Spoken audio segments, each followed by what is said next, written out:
आपकी गाड़ी में ही बनेंगे उज्जवल पब्लिक रिएक्शन यहाँ से बन नहीं रहे।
बदला होगा पत्थर जब जब आंख उठाएंगे, जो हमसे टकराएंगे तो दूर दूर हो जाएंगे।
बदला होगा पत्थर जब जब आंख उठाएंगे, जो हमसे टकराएंगे तो दूर दूर हो जाएंगे।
होगा पत्थर जब जब आंख उठाएंगे, जो हमसे टकराएंगे तो दूर दूर हो जाएंगे।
बदला होगा पत्थर जब जब आंख उठाएंगे, जो हमसे टकराएंगे तो दूर दूर हो जाएंगे।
तो गुजरात के गांधीनगर से ये आप सीधी तस्वीरें देख रहे हैं। प्रधानमंत्री नरेंद्र मोदी का भव्य रोड शो आप देख सकते हैं कि बड़ी संख्या में जन सैलाब जो है, विशाल जनसमूह उमड़ा हुआ है। प्रधानमंत्री नरेंद्र मोदी का अभिनंदन करने के लिए पुष्प वर्षा से प्रधानमंत्री का भव्य स्वागत किया जा रहा है।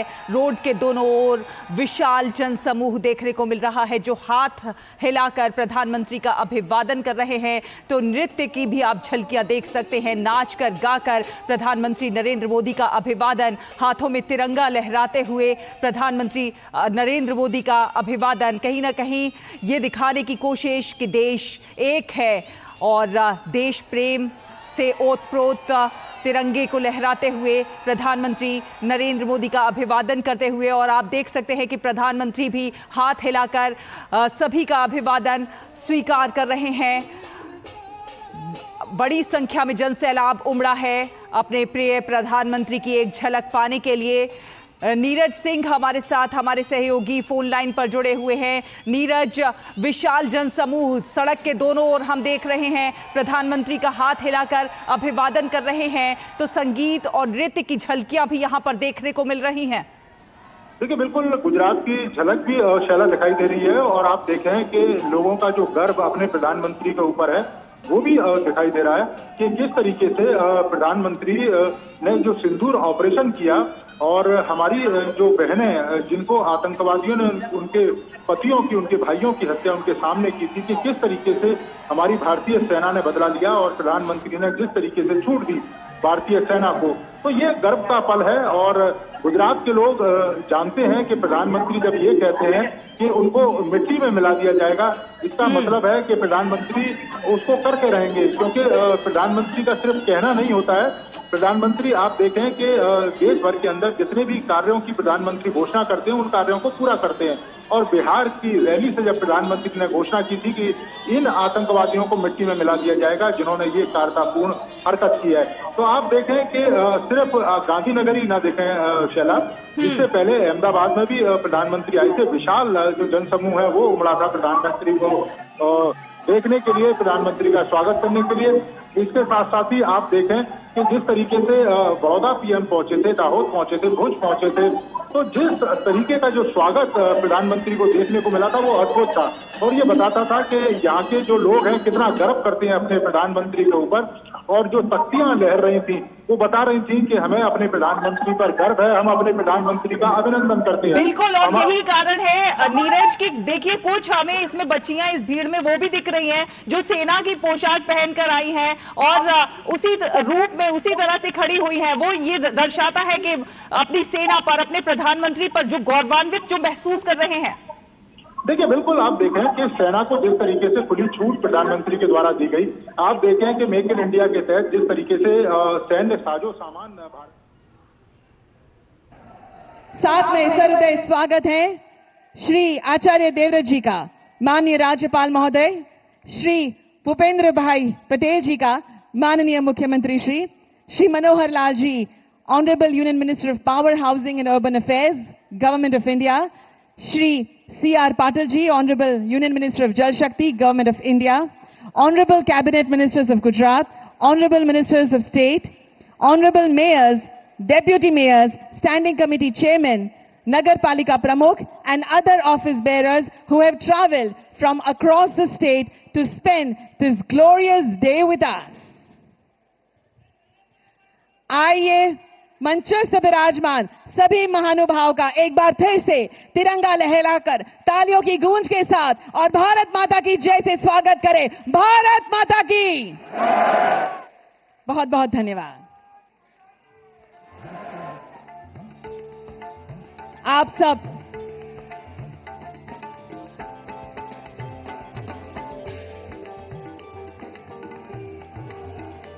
सभी का भी हम बहुत बहुत स्वागत करते हैं आज के इस विशेष अवसर पर। आज का दिन गुजरात के शहरी विकास की 2 दशक लंबी परिवर्तन यात्रा का उत्सव है।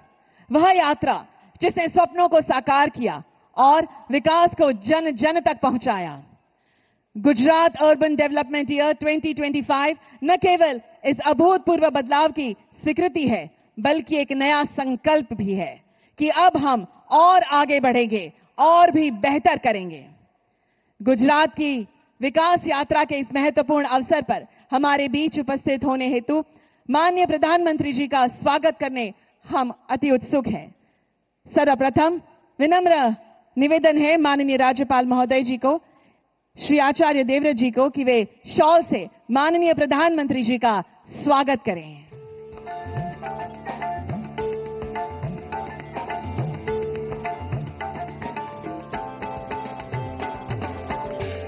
अब माननीय मुख्यमंत्री श्री भूपेंद्र भाई पटेल जी शहरी विकास वर्ष 2025 के प्रतीक चिन्ह से माननीय प्रधानमंत्री जी का स्वागत करेंगे।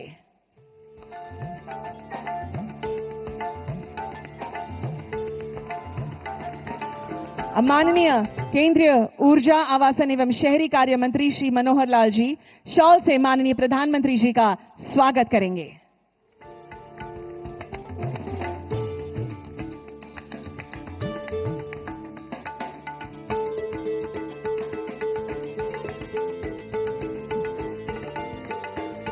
माननीय केंद्रीय जल शक्ति मंत्री श्री C.R. पाटिल जी से नम्र निवेदन है कि वे माननीय प्रधानमंत्री जी का शॉल से स्वागत करें।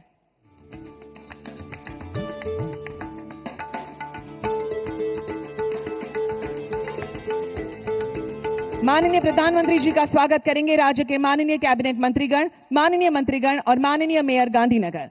ट्री ऑफ लाइफ જે સમગ્ર માનવ જાતની સમૃદ્ધિ, જ્ઞાન અને એકતાનું પ્રતીક છે। શ્રી કનુભાઈ દેસાઈ, श्री ऋषिकेश पटेल, श्री राघव पटेल, श्री बलवंत सिंह जी राजपूत, श्री कुंवर जी भाई बाबरिया, श्री मुळू भाई बेरा, डॉक्टर कुबेर भाई डिंडोर, श्रीमती भानुबेन बाबरिया, श्री हर्ष भाई संघवी, श्री जगदीश भाई पंचाल, श्रीमती मीराबेन पटेल तेओનું स्वागत કરી રહ્યા છે।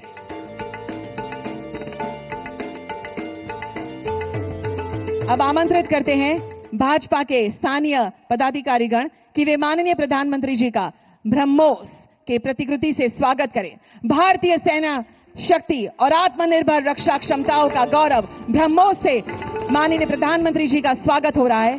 श्री आशीष कुमार दवे, प्रमुख श्री भाजप गांधीनगर महानगर, श्री अनिल भाई पटेल, प्रमुख श्री भाजप गांधीनगर जिल्लो, श्री कनुभाई देसाई, महामंत्री गांधीनगर महानगर, श्री गौरांग भाई पटेल, महामंत्री गांधीनगर महानगर, श्री धर्मेंद्र सिंह वाघेला, महामंत्री गांधीनगर महानगर। चतुर्थ अभिनंदन चरण माननीय प्रधानमंत्री जी का समाज सेवा में विशेष योगदान देने वाले प्रतिनिधियों द्वारा अभिनंदन किया जा रहा है। Shri NP Patel, nature first, Shri Shanku Bhai Patel, environment care and development charitable trust, Shri Mahendra Bhai Patel, we care foundation, Shrimati Pragyaben Patel, Atman foundation, Shri Milind Gupte, Gajanan Seva Samiti और doctor Anil Patel, Nisarg science centre. Kirti Toran से स्वागत किया जा रहा है।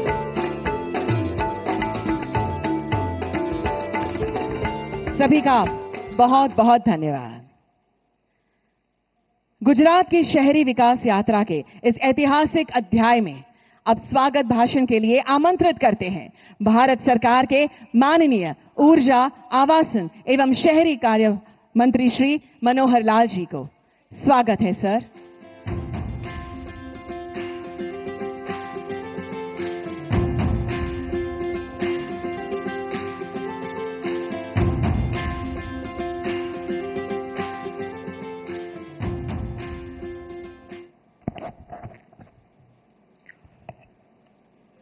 देश के जन जन के हृदय सम्राट हमारे यशस्वी प्रधानमंत्री Shri Narendra Modi ji,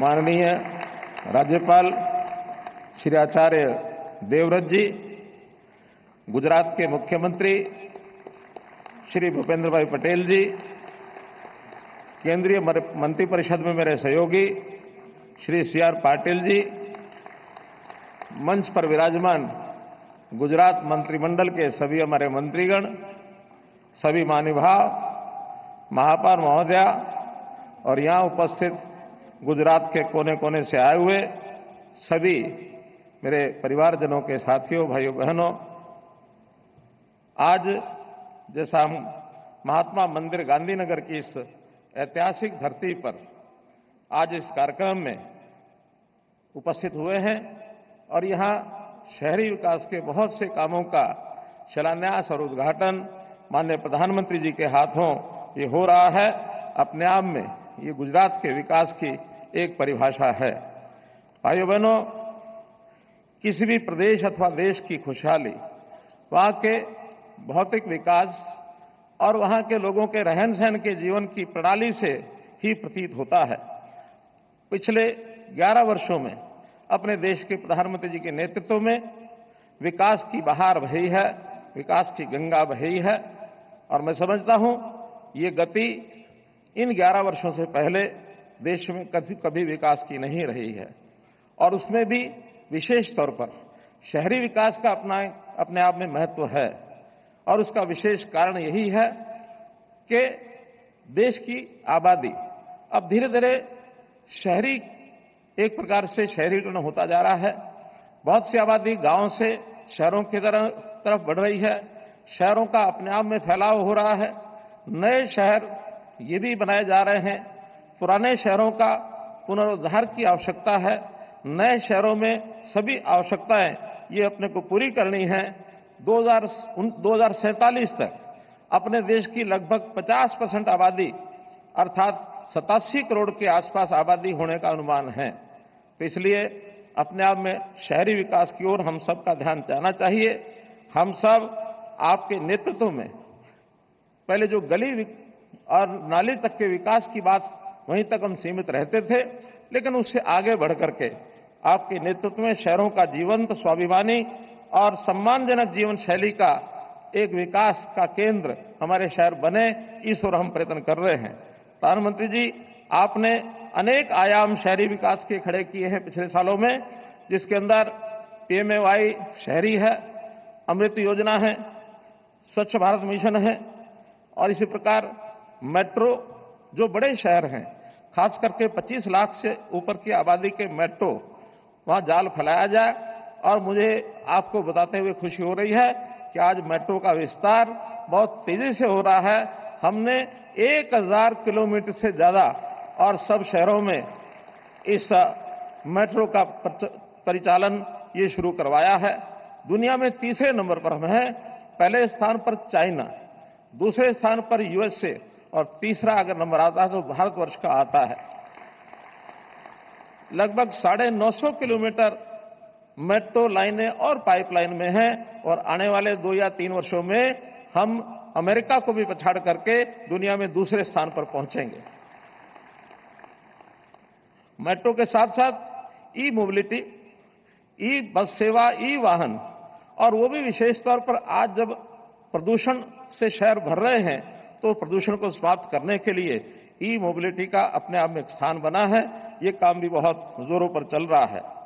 smart city mission आपने जो एक कार्यक्रम दिया जिसके माध्यम से देश के 100 शहरों में और एक स्मार्ट सिटी के नाते से अच्छे प्रयोग ताकि एक सुंदर शहर बनाया जा सके और उसको रेप्लिकेट करने का काम, उसको दोहराने का काम बाकी शहर भी उसको कर सकें, इस प्रकार का एक कार्यक्रम आपने दिया। पीएम स्वनिधि और गरीबों के उत्थान के लिए NULM, ताकि लोगों का, गरीब लोगों का जीवन यापन किस प्रकार से ठीक हो, योजना आपने दी। सौंदर्यीकरण की विशेष योजनाएं, इसकी ओर भी आपने ध्यान कराया। बहुत से आज भी कुछ प्रोजेक्ट जो है उसका उद्घाटन किया जा रहा है।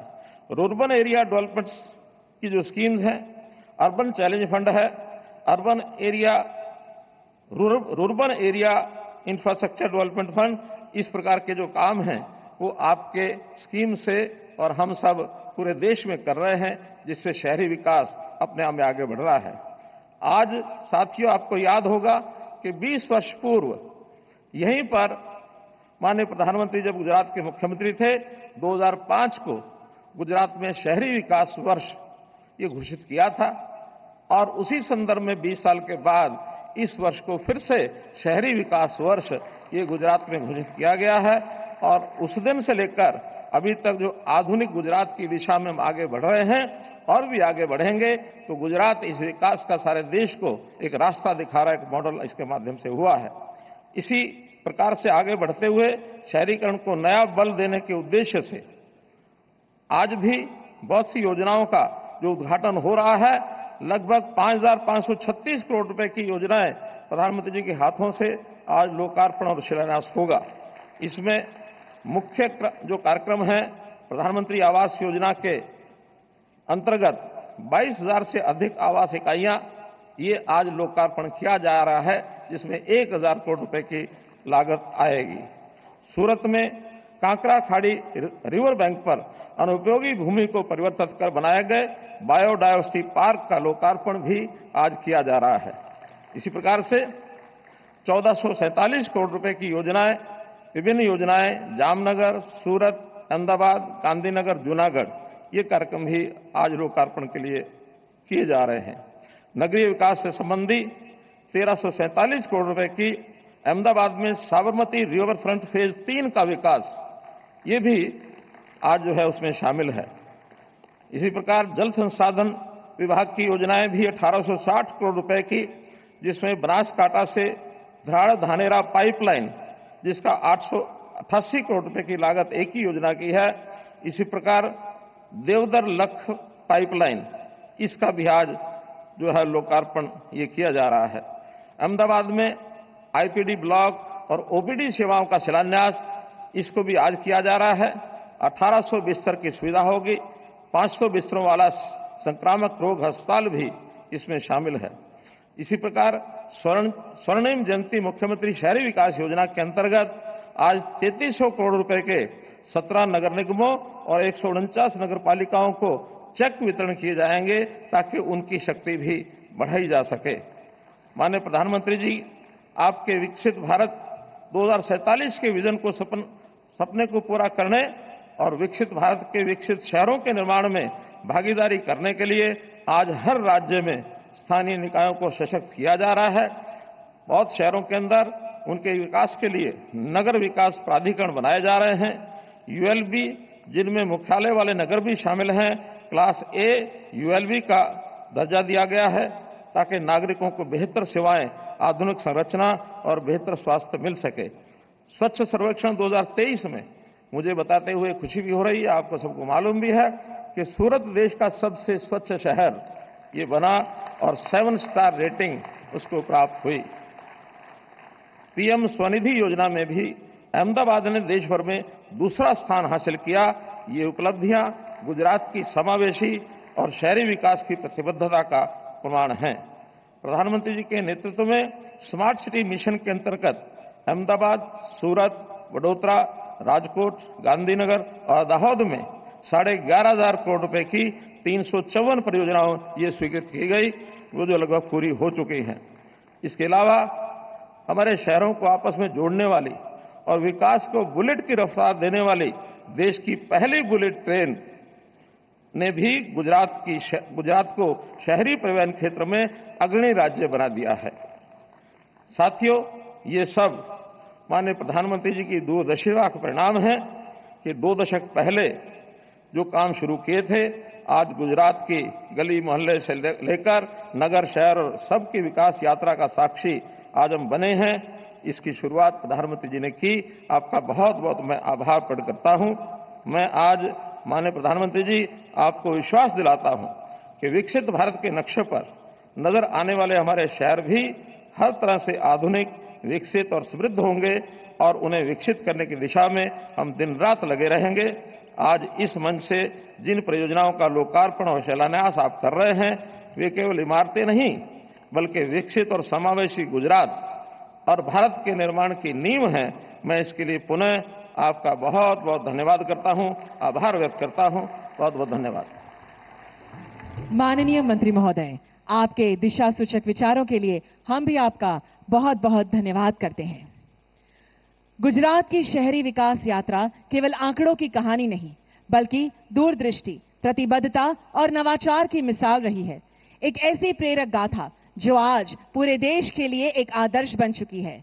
इस यात्रा के, इस कहानी के सूत्रधार और कोई नहीं, हमारे माननीय प्रधानमंत्री श्री नरेंद्र मोदी जी हैं, जिन्होंने अर्बन की चुनौतियों को अवसर में बदलकर हमें विकास के पथ पर अग्रसर किया।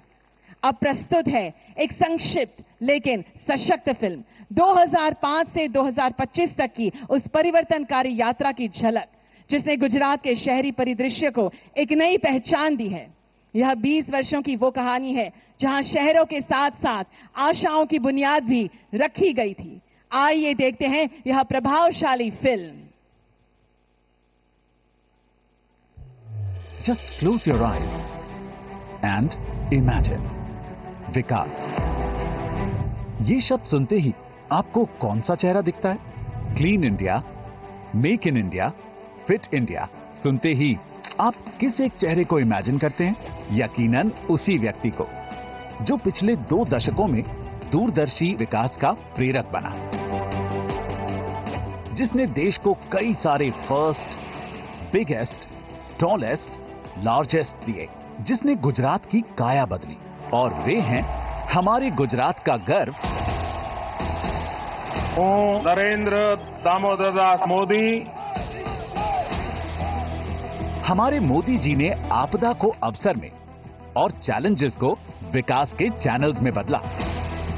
મોટા ભાગના લોકો શહેરીકરણ એક સમસ્યા છે, એમાંથી બચીને કેમ જવાય એવી જ વ્યૂહરચના અપનાવતા હોય છે। ગુજરાતે જુદો રસ્તો લીધો છે। શહેરીકરણને આફત માનવાની જરૂર નથી, શહેરીકરણને એક અવસર માનીને જ યોજના કરવી જોઈએ। आज से 20 साल पहले मुख्यमंत्री नरेंद्र मोदी जी ने 2005 के वर्ष को अर्बन डेवलपमेंट ईयर के रूप में सेलिब्रेट किया और सपना देखा फुल ऑफ लाइफ फ्यूचरिस्टिक शहरों के विकास का। 2009 में स्वर्णिम जयंती मुख्यमंत्री शहरी विकास योजना हमारा टेक ऑफ पॉइंट बनी।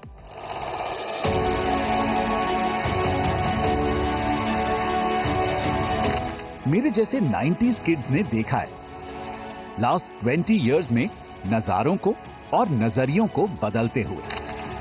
हमारी हाइट से लेकर सोलर स्ट्रीट लाइट तक कितना कुछ बदल गया है। हम गुजरातियों के घुघरा, ऊंधियू, लोचा के चटकारे तो ऐसे ही हैं, पर सेलिब्रेशन की रेसिपी बदल गई है। सफाई की स्पिरिट तो वही है, बस स्टाइल अपग्रेड हो गया है। याद है हम छोटे थे तब जगह जगह झुग्गियां पाई जाती थी। आज अफोर्डेबल हाउसिंग कॉलोनीज मिलती हैं। तब छतों पर केवल कपड़े और पापड़ सुखाए जाते थे। आज पावर जनरेशन किया जाता है। तब अहमदाबाद से गांधीनगर पहुंचने में 1.5 घंटे लगते थे। आज आधा घंटा नहीं लगता। और हाँ, तब और आज का गांधीनगर बहुत बदल गया है। आज ये यूथ कैपिटल बन गया है। Gift city international finance hub बन गया है। हमारे फेवरेट स्टार्स यहाँ परफॉर्म करते हैं। यहाँ NIFT, PDEU, IIT आ चुकी है। तब का अहमदाबाद आज यूनेस्को वर्ल्ड हेरिटेज सिटी है। तब का मोटेरा स्टेडियम आज विश्व का सबसे बड़ा स्टेडियम बनकर कोल्ड प्ले को होस्ट कर रहा है। तब का सूरत आज का ड्रीम सिटी है और अब तो सूरत इकोनॉमिक हब बनने को तैयार खड़ा है। BRTS तो थी ही लाइफलाइन। अब मोदी जी की मेट्रो भी आ गई है। लाखों लोगों के ड्रीम्स को डेस्टिनेशन तक पहुंचा रही है। हम 90s किड्स बड़े फॉर्चुनेट रहे हैं। नो, ऑनेस्टली कोई कल्पना नहीं कर सकता था कि एक दिन ये नदी रिवाइव होकर ऐसी बन जाएगी। Modi ji's most ambitious project, Sabarmati river front. India में कहीं भी जाता हूं, सब एक बार तो रिवर फ्रंट का पूछते ही हैं।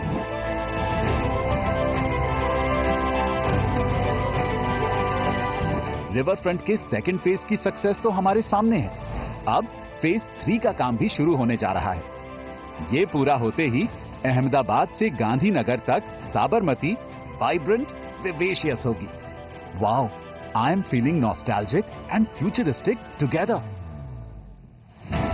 मोदी जी ने गवर्नेंस को डिजिटल बनाया, नई म्युनिसिपल कॉरपोरेशन बनाई और पुरानी नगर पालिकाओं को अपग्रेड किया। गुजराती खेल भी सकते हैं, इंटरनेशनली जीत भी सकते हैं। उसके लिए स्पोर्ट्स कल्चर इंट्रोड्यूस किया। सरदार वल्लभ भाई पटेल स्पोर्ट्स कॉम्प्लेक्स और कराई स्पोर्ट्स कॉम्प्लेक्स की प्रेरणा दी। अर्बन डेवलपमेंट के बजट को फ्यू करोड़ से थाउजेंड्स ऑफ करोड़ तक पहुंचाया है और आज गुजरात का ये मॉडल देश ने अपनाया है। निर्मल गुजरात बना है स्वच्छ भारत। मुख्यमंत्री गृह योजना बनी है PM आवास योजना। अब गुजरात ने ठाना है कि माननीय मुख्यमंत्री भूपेंद्र भाई के नेतृत्व में आगे शहरी जीवन और बेहतर बनाना है। ट्रांसपोर्टेशन की स्पीड और बढ़ानी है, बुलेट ट्रेनें लगानी है और खिलाना है स्पोर्ट्स कल्चर को, और स्टार्टअप हब्स बनाने हैं और बिजनेस पार्क्स बनाने हैं। शहर और ग्रीन होंगे, माइंड्स और फ्री होंगे, विरासतों का अधिक सम्मान होगा। गुजरात से ही विकसित भारत का निर्माण होगा। फुल ऑफ लाइफ शहर, 20 वर्ष विकासनी लहर। जय हिंद।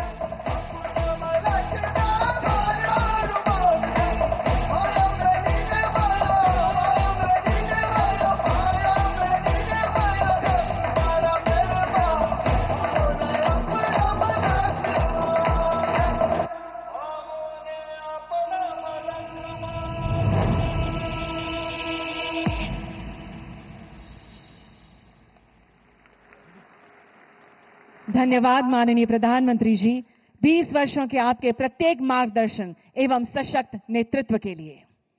ગુજરાત, જ્યાં વિકાસ એ સંકલ્પ છે અને શાસન એક સેવા, આ સંકલ્પને સાકાર રૂપ આપનારા નેતૃત્વનું નામ છે માનનીય શ્રી ભૂપેન્દ્રભાઈ પટેલ। ગુજરાતની શહેરી વિકાસ યાત્રાના આ ઐતિહાસિક પ્રસંગે હું સૌજન્યપૂર્વક વિનંતી કરું છું કે રાજ્યના આદરણીય મુખ્યમંત્રી શ્રી ભૂપેન્દ્રભાઈ પટેલજી પ્રાસંગિક ઉદ્બોધન દ્વારા સૌને માર્ગદર્શન આપશો।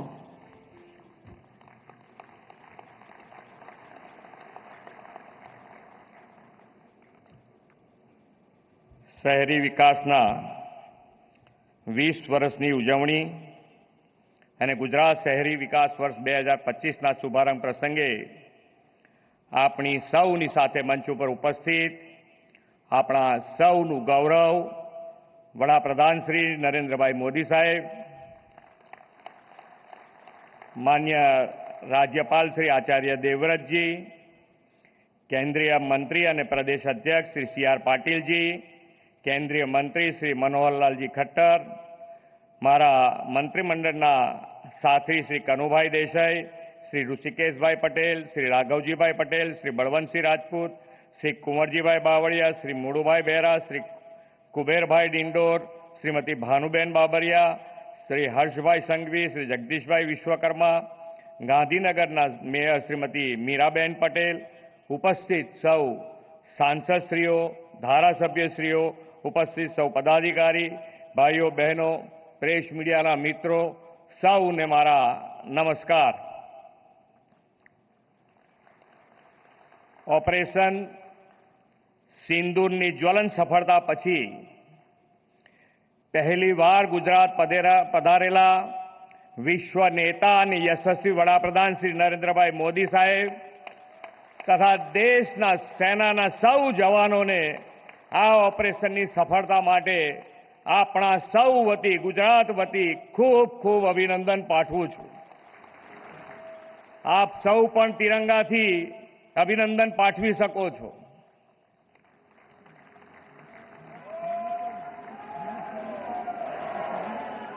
વડાપ્રધાનશ્રીએ આ ઓપરેશન સિંદૂરથી આતંકવાદ સામેની દેશની લડાઈના નવા માપદંડ નક્કી કર્યા છે.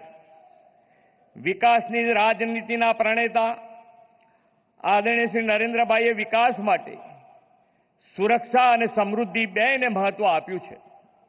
વડાપ્રધાનશ્રીના નેતૃત્વમાં ભારત વિશ્વની ચોથી સૌથી મોટી આર્થિક મહાસત્તા બની છે. એ માટે પણ આપ સૌ વતી ગુજરાત વતી ખૂબ ખૂબ અભિનંદન પાઠવું છું. ગુજરાત ભાગ્યશાળી છે કે તેમના કુશળ નેતૃત્વનો લાભ અઢી દાયકા કરતા વધુ સમયથી મળતો રહ્યો છે. રાજ્યના સર્વગ્રાહી અને સમૃદ્ધ વિકાસનો પાયો 2001માં શ્રી નરેન્દ્રભાઈએ મુખ્યમંત્રી તરીકેનું સેવા દાયિત્વ સંભાળ્યું ત્યારથી નખાયો છે. શહેરી વિકાસ વર્ષની ઉજવણી પહેલા આપણે ત્યાં નગરપાલિકાઓ મહાનગરપાલિકાઓ પાસે પૂરતા નાણાંના અભાવે વિકાસ કામો અટકી પડતા. નગર એટલે નળ, ગટર અને રસ્તા એવા વિકાસ કામો પૂરતો શહેરીકરણનો ખ્યાલ સીમિત હતો. નગરોમાં ગટરના ઢાંકણા બદલવા જેવી નાની બાબતોની વહીવટી સ્વાયત્તતા પણ જોઈએ તેટલી નહોતી. રાજકોટ જેવા મોટા શહેરોમાં પણ ટેન્કર રાજ ચાલતું હતું. અંડરગ્રાઉન્ડ ડ્રેનેજ, સુએજ ટ્રીટમેન્ટ જેવી સુવિધાઓ નગરો માટે કલ્પના સમાન હતી અને હતી તે પણ પૂરતી ન હતી. નગરપાલિકાઓ શહેરો સુધરાઈ કહેવાતી પણ નગરજનોની સુખાકારી સુવિધામાં સુધારો થાય તેવા કામ ઓછા થતા. શ્રી મોદી સાહેબે શહેરી વિકાસની આખી પરિભાષા તેમના મુખ્યમંત્રી તરીકેના કાર્યકાળમાં બદલી નાખી છે. આજે વડાપ્રધાનશ્રીના માર્ગદર્શન અને પ્રેરણાથી આપણું ગુજરાત શહેરી વિકાસ સહિત સર્વાંગી વિકાસનું રોલ મોડેલ સ્ટેટ બન્યું છે. ગુજરાતના શહેરીકરણને સુવ્યવસ્થિત અને આયોજિત બનાવવા શ્રી નરેન્દ્રભાઈએ દેશમાં પહેલીવાર 2005માં શહેરી વિકાસને સમર્પિત થીમ સાથે શહેરી વિકાસ વર્ષ ઉજવ્યું. 2005ના શહેરી વિકાસ વર્ષનું વિઝન શહેરી વિકાસ કાર્યક્રમનો કાર્યક્ષમ અમલ કરીને સક્રિય જનભાગીદારીથી ગતિશીલ, સ્વચ્છ, સુંદર શહેરો ડેવલપ કરવાનું હતું. વિકાસની ગતિવિધિમાં જનભાગીદારીને સક્રિયપણે જોડવાની લાઇબ્રેરી, કોમ્યુનિટી હોલ જેવી સગવડો વિકસાવી અને શહેરી લોકોના જીવન ધોરણ સુવિધાયુક્ત બને તેવા નગર વિકાસના કામોનો નવો અધ્યાય શરૂ થયો. લોકોમાં પણ નગર શહેર પ્રત્યે પોતિકાપણાનો ભાવ જાગે અને નગર સુખાકારીના કામોમાં નવા માપદંડ પ્રસ્થાપિત થાય તેવી નેમ સાકાર થઈ. સિવિક સેન્ટર શરૂ કરાવીને સિટીઝન સેન્ટ્રિક સેવાઓ ઓનલાઈન મળતી થઈ અને ઇઝ ઓફ લિવિંગ વધવાની શરૂઆત થઈ. 2005નું એ શહેરી વિકાસ વર્ષ આજે સસ્ટેનેબલ ડેવલપમેન્ટ સાથેના સ્માર્ટ સિટીનો સંગીન પાયો બન્યો છે. આજે આ 2 દશકામાં પ્રધાનમંત્રીશ્રીના માર્ગદર્શનમાં ગુજરાતે શહેરી જન સુખાકારી અને સુવિધાઓના અનેક પ્રકલ્પો આયામો સફળતાપૂર્વક પાર પાડ્યા છે.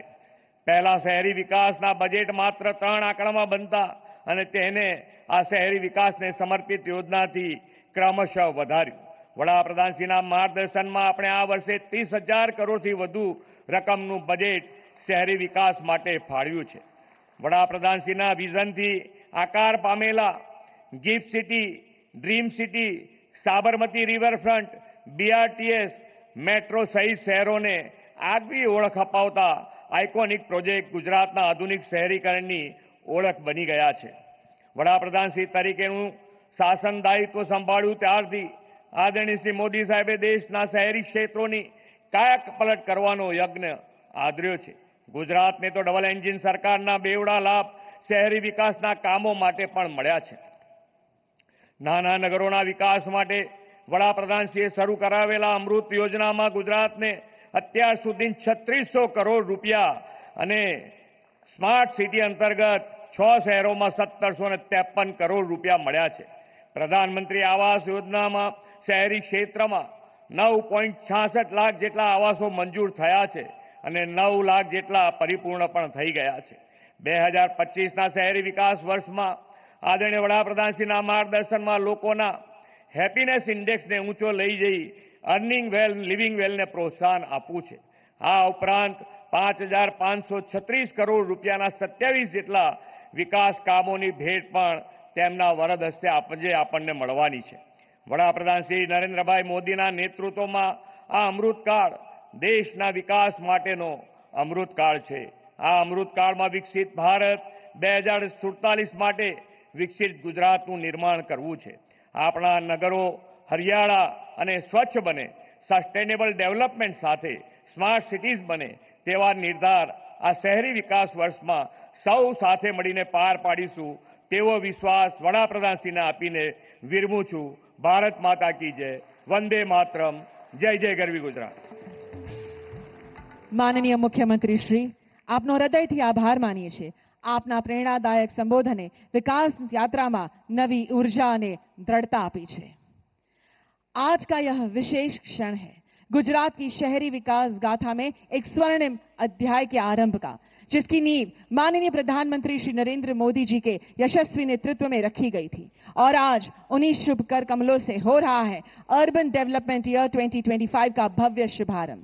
इस अवसर पर माननीय प्रधानमंत्री जी द्वारा आरंभ होंगे अर्बन डेवलपमेंट ईयर 2025 का लोगो, राज्य स्तरीय एक्शन प्लान, स्वच्छ वायु एक्शन प्लान और 3,300 करोड़ की वित्तीय सहाय वितरण, जो 17 महानगर पालिकाओं और 149 नगर पालिकाओं के लिए परिवर्तन की रेखा खींचेगा और 1 साल के लिए मजबूत एक्शन प्लान तैयार किया गया है.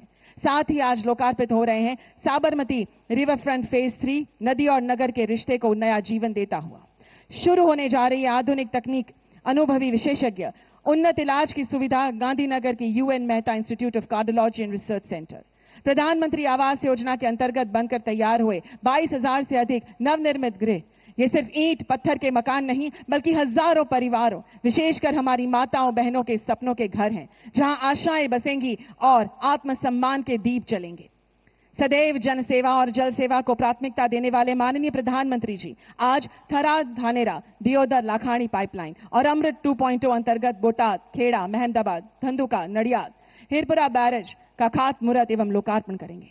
1800 बेड वाली अहमदाबाद सिविल हॉस्पिटल, असारवा संक्रामक रोगों से लेकर आपातकालीन स्थिति एवं हर रोग में मरीजों की सेवा के लिए सुसज्ज होगी. वाइल्ड वैली बायोडायवर्सिटी पार्क सूरत प्रकृति के संग जीने की प्रेरणा देगा तथा राज्य भर में सड़क, भवन निर्माण के कार्य हैं जो विकास की एकता के मार्ग बनते हैं. इन सभी परियोजनाओं के माध्यम से एक समृद्ध, स्वस्थ और सक्षम गुजरात से लेकर विकसित भारत के सपने को साकार करने की दिशा में हम एक और महत्वपूर्ण कदम बढ़ा रहे हैं. अब हम सादर आमंत्रित करते हैं माननीय प्रधानमंत्री श्री नरेंद्र मोदी जी को कि कृपया रिमोट के माध्यम से 5,536 करोड़ के विकास योजनाओं का लोकार्पण, खातमुहूर्त एवं ऐलान गुजरात से पूरे भारत की शहरी विकास गाथा में एक और स्वर्णिम अध्याय जोड़ें.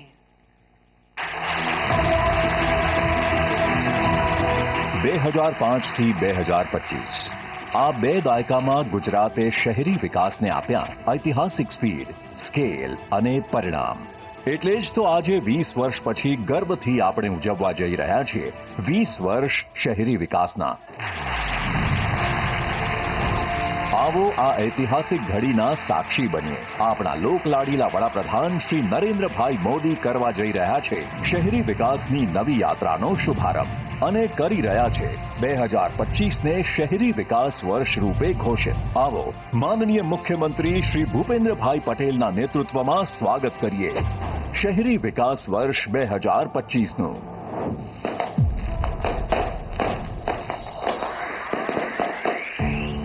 રાઉન્ડ ધ યર ચાલનારા આ સેલિબ્રેશન માટે પ્રસ્તુત છે ગુજરાત સરકારનો મહત્વાકાંક્ષી અર્બન ડેવલપમેન્ટ એક્શન પ્લાન.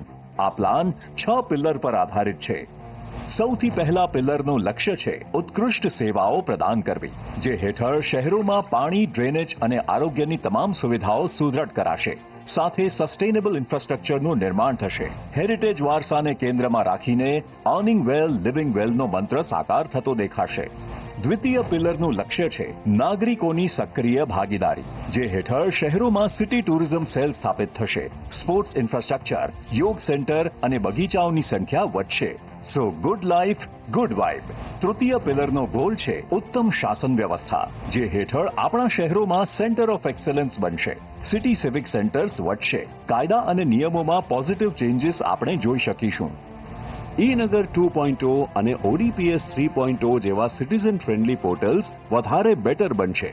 ચોથા પિલરનું ટાર્ગેટ છે વધુ સારી જીવનશૈલી અને સ્વચ્છ પર્યાવરણ. તો આ સાથે સ્ટેટ ક્લાઇમેટ સેલની રચના થશે.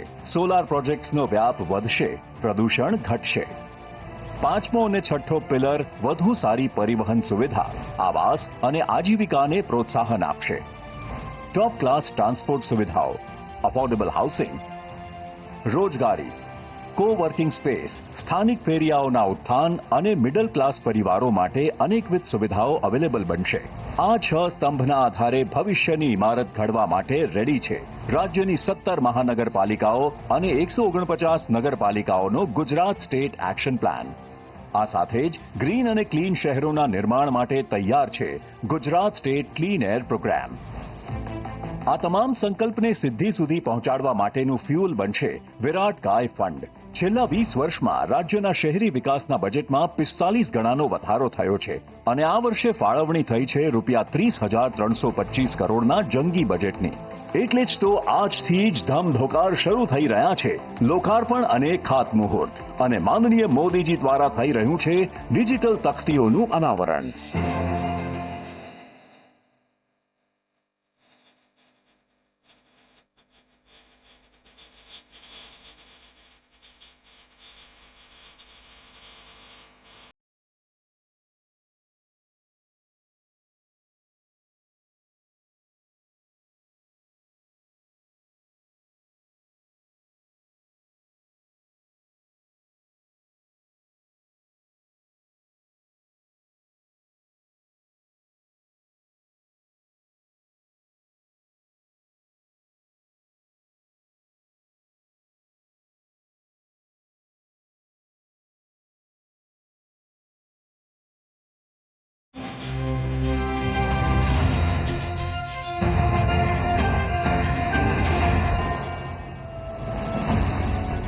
આજે સ્વર્ણિમ જયંતિ મુખ્યમંત્રી શહેરી વિકાસ યોજના હેઠળ 17 મહાનગરપાલિકાઓ અને 149 નગરપાલિકાઓને પ્રથમ હપ્તાની ચૂકવણી રૂપે ₹3300 કરોડની ગ્રાન્ટ ફાળવવામાં આવી રહી છે.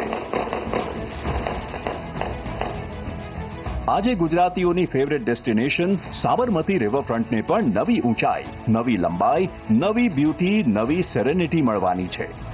As we all know, gift city નજીક સાબરમતી રિવરફ્રન્ટના ફેઝ 5નું કામ તો તીવ્ર ગતિથી ચાલુ જ છે, પણ આજે ₹1000 કરોડના ખર્ચે ફેઝ 3ના કામની પણ શરૂઆત થવા જઈ રહી છે. ₹588 કરોડના ખર્ચે અમદાવાદ સિવિલ હોસ્પિટલ કેમ્પસમાં નિર્માણ પામનાર 1800 બેડની હોસ્પિટલ પણ આધુનિક ચિકિત્સાની રાજધાની બનશે. સાથે ₹84 કરોડના ખર્ચે ગાંધીનગરમાં બનેલ UN Mehta institute of cardiology and research સેન્ટરનું સેટેલાઇટ સેન્ટર પણ નવી હેલ્થ કેર ડિફાઇન કરશે.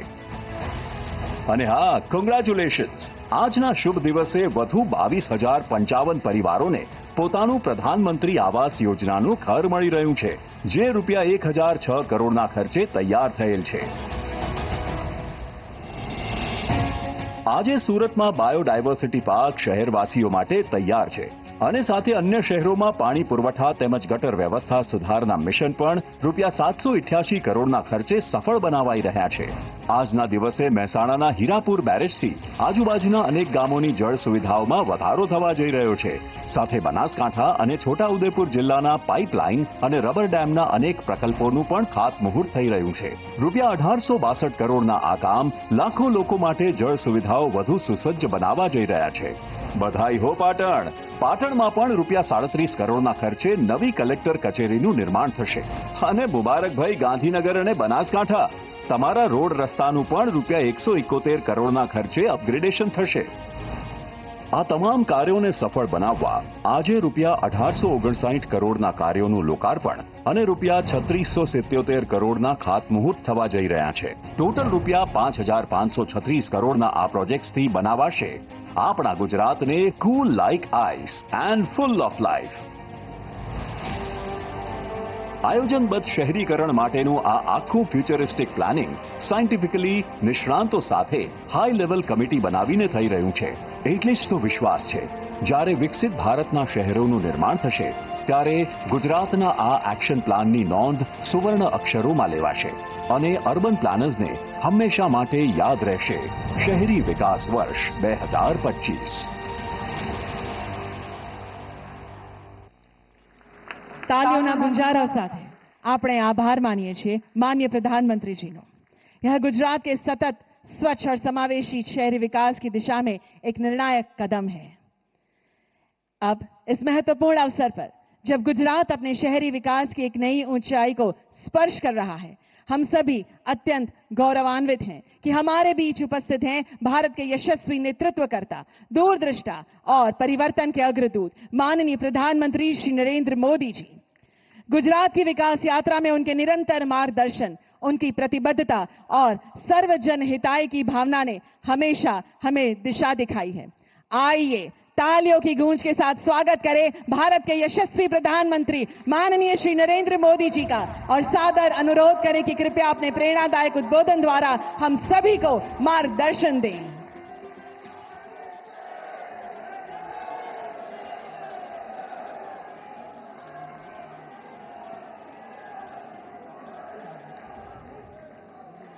भारत माता की, भारत माता की. કેમ આ તિરંગા બધા નીચે આવી ગયા? ભારત માતા की, भारत माता की, भारत माता की. मंच पर विराजमान गुजरात के गवर्नर आचार्य देवव्रत जी, यहां के लोकप्रिय मुख्यमंत्री श्रीमान भूपेंद्र भाई पटेल, केंद्र में मंत्रिमंडल के मेरे सहयोगी मनोहर लाल जी, CR पाटिल जी, गुजरात सरकार के अन्य मंत्रीगण, सांसदगण, विधायकगण और गुजरात के कोने कोने से यहां उपस्थित मेरे प्यारे भाई और बहनों,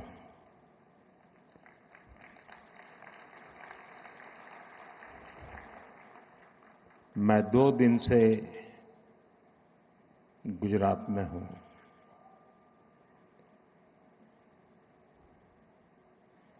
कल मुझे वडोदरा,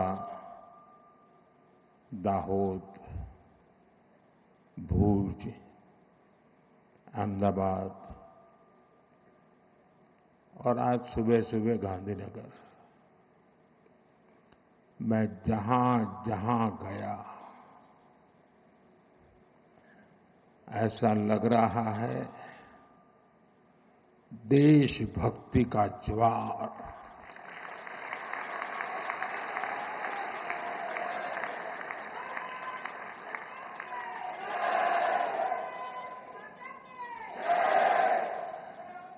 गर्जना करता सिंदूरिया सागर, सिंदूरिया सागर की गर्जना लहराता तिरंगा, जन मन के हृदय में मातृभूमि के प्रति अपार प्रेम, एक ऐसा नजारा था, एक ऐसा दृश्य था। और ये सिर्फ गुजरात में नहीं, हिंदुस्तान के कोने कोने में है।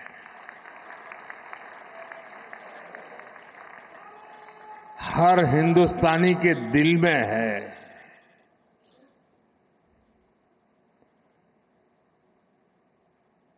शरीर कितना ही स्वस्थ क्यों न हो, लेकिन अगर एक कांटा चुभता है तो पूरा शरीर परेशान रहता है। अब हमने तय कर लिया है, उस कांटे को निकाल के रहेंगे।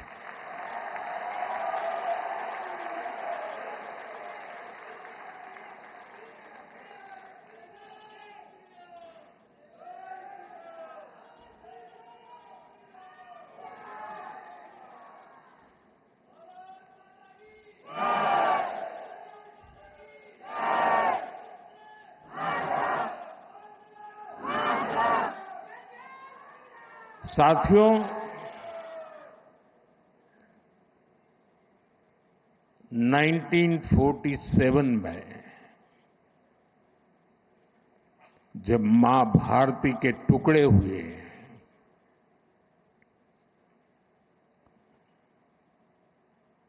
कटनी चाहिए थी तो जंजीरें, लेकिन काट दी गई भुजाएं। देश के 3 टुकड़े कर दिए गए।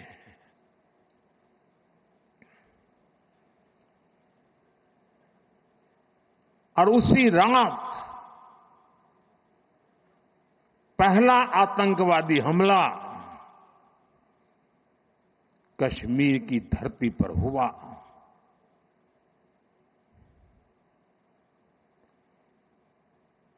मां भारती का एक हिस्सा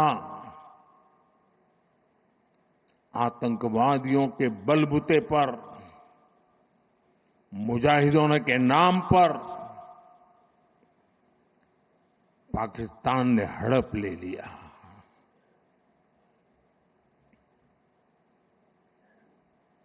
अगर उसी दिन इन मुजाहिदों को मौत के घाट उतार दिया गया होता,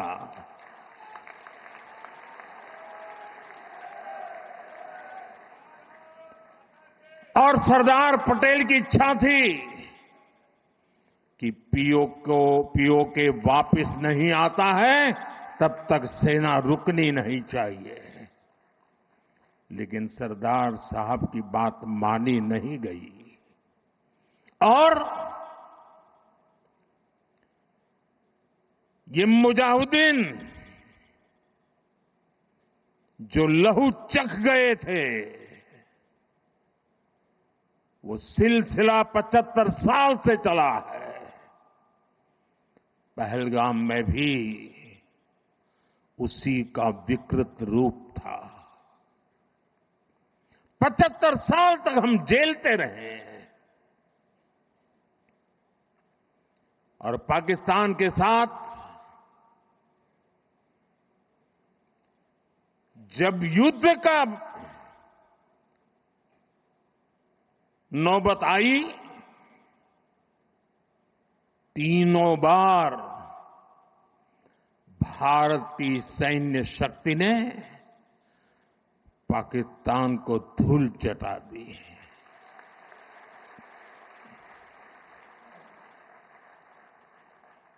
और पाकिस्तान समझ गया कि लड़ाई में वो भारत से जीत नहीं सकते हैं, और इसलिए उसने प्रॉक्सी वॉर चालू किया। सैन्य प्रशिक्षण होता है, सैन्य प्रशिक्षित आतंकवादी भारत भेजे जाते हैं और निर्दोष निहत्थे लोग कोई यात्रा करने गया है, कोई बस में जा रहा है, कोई होटल में बैठा है, कोई टूरिस्ट बन के जा रहा है। जहां मौका मिला वे मारते रहे, मारते रहे, मारते रहे और हम सहते रहे। आप मुझे बताइए, क्या ये अब सहना चाहिए? क्या गोली का जवाब गोले से देना चाहिए? ईंट का जवाब पत्थर से देना चाहिए? ये कांटे को जल मुठ से उखाड़ देना चाहिए?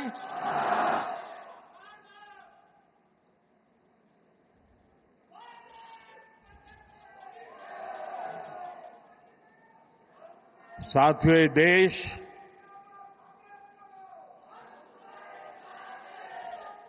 उस महान सांस्कृतिक परंपरा को लेकर के चला है, वसुधैव कुटुंबकम।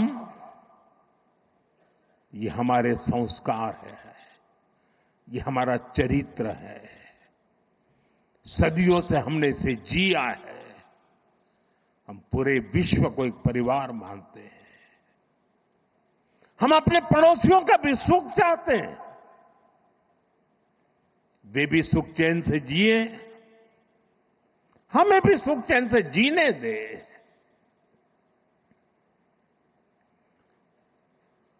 ये हमारा हजारों साल से चिंतन रहा है। लेकिन जब बार बार हमारे सामर्थ्य को ललकारा जाए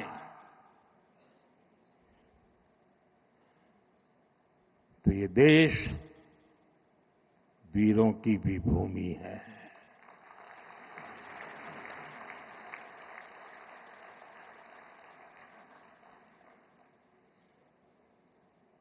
आज तक जिसे हमें प्रॉक्सी वॉर कहते थे,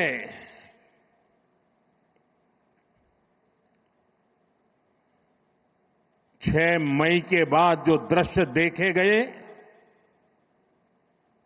उसके बाद हम इसे प्रॉक्सी वॉर कहने की गलती नहीं कर सकते हैं।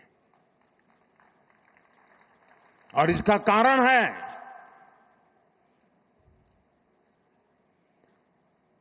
जब आतंकवाद के 9 ठिकाने तय करके 22 मिनट में, साथियों 22 मिनट में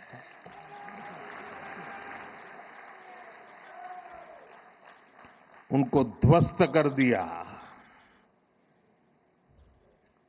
और इस बार तो सब कैमरा के सामने की सारी व्यवस्था रखी थी ताकि हमारे घर में कोई सबूत न मांगे। अब हमें सबूत नहीं देना पड़ रहा है, वो ऊपर वाला दे रहा है।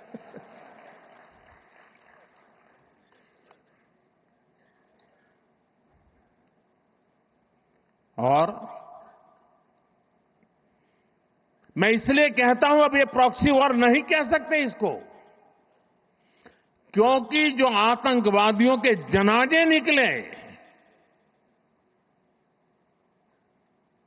6 मई के बाद जिनका कत्ल हुआ,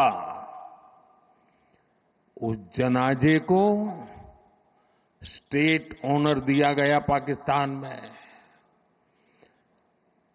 उनके कॉफिन पे पाकिस्तान के झंडे लगाए गए, उनकी सेना ने उनको सैल्यूट दी। ये सिद्ध करता है कि आतंकवादी गतिविधि ये प्रॉक्सी वॉर नहीं है, ये आपकी सोची समझी युद्ध की रणनीति है। आप वॉर ही कर रहे हैं तो उसका जवाब भी वैसे ही मिलेगा।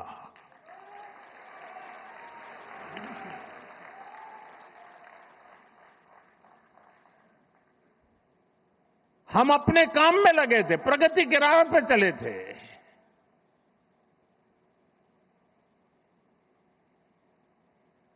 हम सबका भला चाहते हैं, और मुसीबत में मदद भी करते हैं।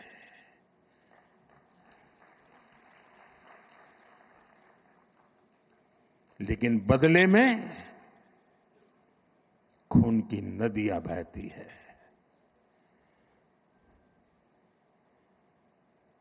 मैं नई पीढ़ी को कहना चाहता हूं,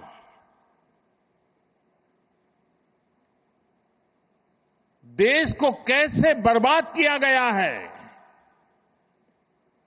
1960 में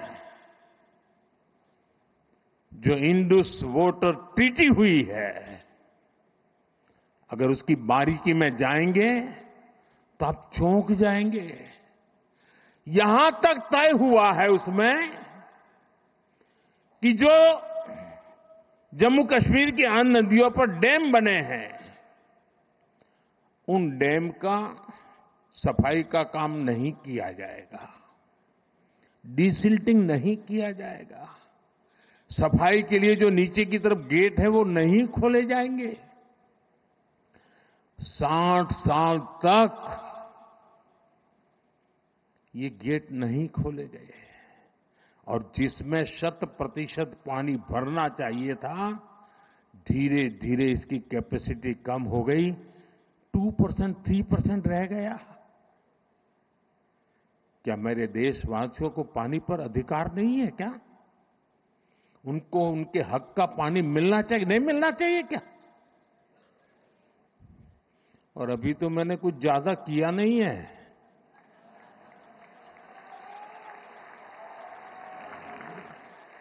अभी तो हमने कहा है कि हमने इसको एबेंस में रखा है, वहां पसीना छूट रहा है। और हमने डैम थोड़े खोल करके सफाई शुरू की। जो कूड़ा कचरा था वो निकाल रहे हैं, इतने से वहां फ्लड आ जाता है। साथियों, हम किसी से दुश्मनी नहीं चाहते हैं। हम सुख चैन की जिंदगी जीना चाहते हैं। हम प्रगति भी इसलिए करना चाहते हैं कि विश्व की भलाई में हम भी कुछ योगदान कर सके।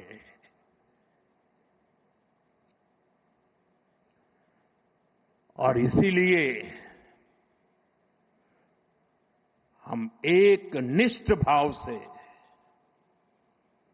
कोटि कोटि भारतीयों के कल्याण के लिए प्रतिबद्धता के साथ काम कर रहे हैं।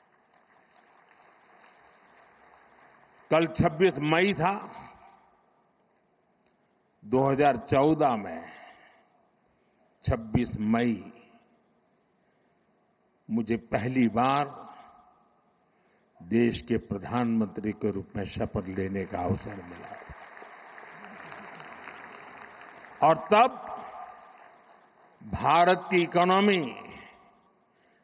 दुनिया में 11 नंबर पर थे। हमने कोरोना से लड़ाई लड़ी, हमने पड़ोसियों से भी मुसीबतें झेली, हमने प्राकृतिक आपदा भी झेली। इन सब के बावजूद भी इतने कम समय में हम 11 नंबर की इकोनॉमी से 4 नंबर की इकोनॉमी पहुंच गए।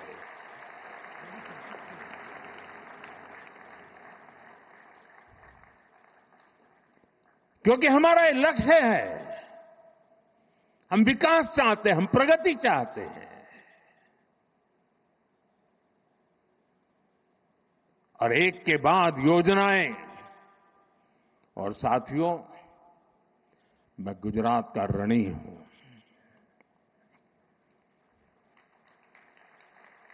इस मिट्टी ने मुझे बड़ा किया है।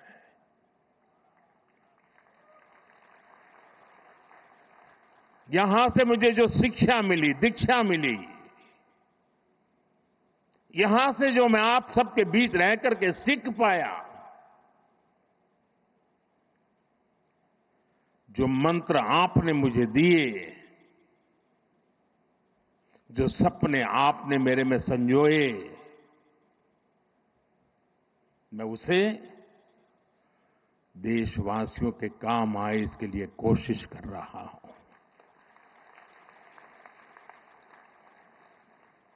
मुझे खुशी है कि आज गुजरात सरकार ने शहरी विकास वर्ष 2005 में इस कार्यक्रम को किया था, 20 वर्ष मनाने का। और मुझे खुशी इस बात की हुई कि 20 साल के शहरी विकास की यात्रा का जयगान करने का कार्यक्रम नहीं बनाया। गुजरात सरकार ने उन 20 वर्ष में से जो हमने पाया है, जो सीखा है, उसके आधार पर आने वाले शहरी विकास को नेक्स्ट जनरेशन के लिए उन्होंने उसका रोड मैप बनाया और आज वो रोड मैप गुजरात के लोगों के सामने रखा है। मैं इसके लिए गुजरात सरकार को, मुख्यमंत्री जी को, उनकी टीम को हृदय से बहुत बहुत बधाई देता हूं। साथियों, हम आज दुनिया की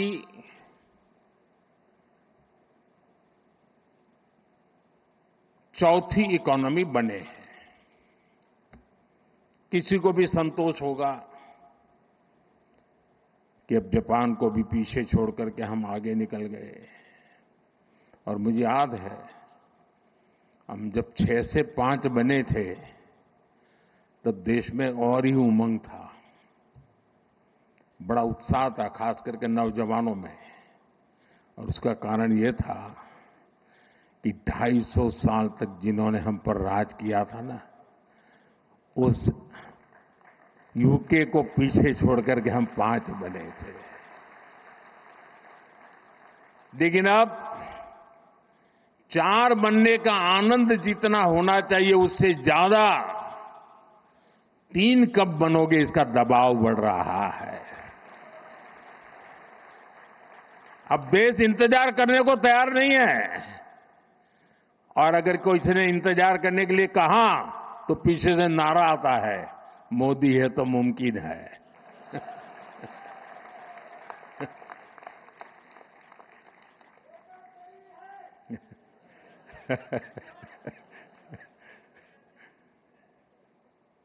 और इसलिए साथियों, एक तो हमारा लक्ष्य है 2047 हिंदुस्तान विकसित होना ही चाहिए, नो कॉम्प्रोमाइज। आजादी के 100 साल हम ऐसे ही नहीं बिताएंगे।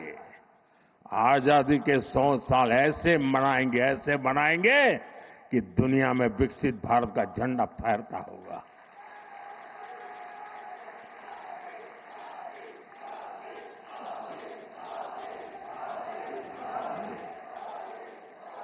अब कल्पना कीजिए, 1920, 25, 30, 40, 42 उस कालखंड में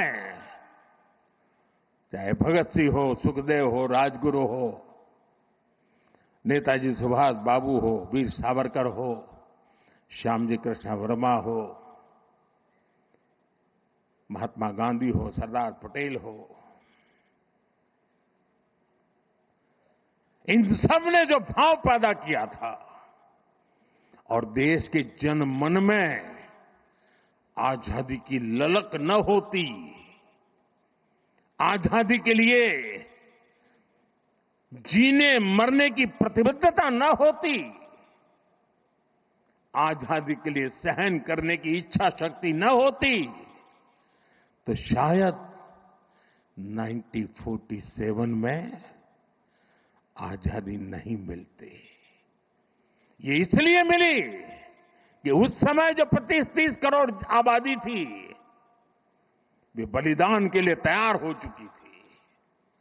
अगर 25-30 करोड़ लोग संकल्पबद्ध होकर के 20 साल 25 साल के भीतर भीतर अंग्रेजों को यहां से निकाल सकते हैं, तो आने वाले 25 साल में 140 करोड़ लोग विकसित भारत बना भी सकते हैं दोस्तों।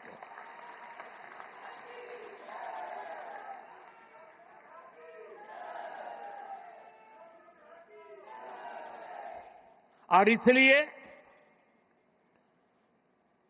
2030 में जब गुजरात के 75 वर्ष होंगे, मैं समझता हूं कि हमने अभी से 30 में होंगे ना, 35 में जब गुजरात के 75 वर्ष होंगे, हमने अभी से नेक्स्ट 10 ईयर का पहले एक प्लान बनाना चाहिए कि जब गुजरात के 75 होंगे तब गुजरात यहां पहुंचेगा। उद्योग में यहां होगा, खेती में यहां होगा, शिक्षा में यहां होगा, खेलकूद में यहां होगा। हमें एक संकल्प ले लेना चाहिए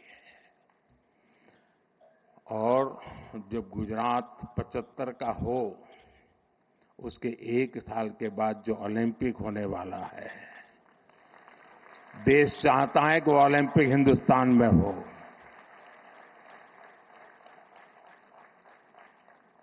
और इसलिए साथियों, जिस प्रकार से हमारा ये एक लक्ष्य है कि हम जब गुजरात के 75 साल हो जाए, और आप देखिए जब गुजरात बना उस समय के अखबार निकाल दीजिए, उस समय की चर्चाएं निकालिए।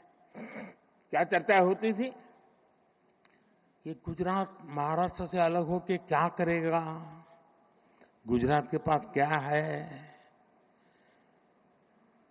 समंदर है, खारा पाट है, इधर रेगिस्तान है, उधर पाकिस्तान है, क्या करेगा?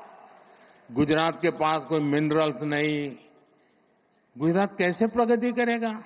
ये ट्रेडर हैं सारे, इधर से माल लेते हैं, उधर बेचते हैं, बीच में दलाली से रोजी रोटी कमा करके गुजारा करते, क्या करेंगे? ऐसी चर्चा थी।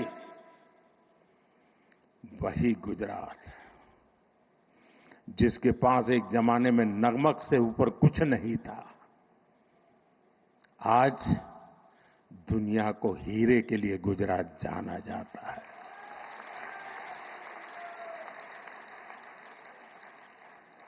कहां नमक, कहां हीरे, ये यात्रा हमने काटी है।